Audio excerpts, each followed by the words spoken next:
ਜ਼ਿਆਦਾ ਵਾ ਹੁਣ 5 ਮਿੰਟ ਦਾ ਫਰਕ ਪੈ ਗਿਆ। ਅਗਲੀ ਵਾਰ ਪਊਗਾ ਨਾ।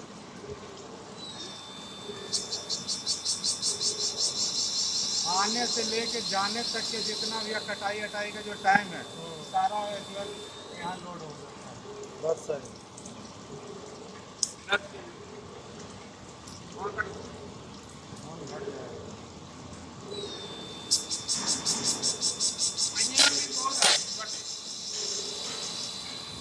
ਬੱਸ ਸਟੈਂਡ ਦੇ ਹਿਸਾਬ ਨਾਲ ਇਧਰੋਂ ਹੱਟ ਕੇ ਸ਼ਿਫਟ ਹੋ ਕੇ ਉਧਰਲਾ ਪਾਸਾ ਕਰਨ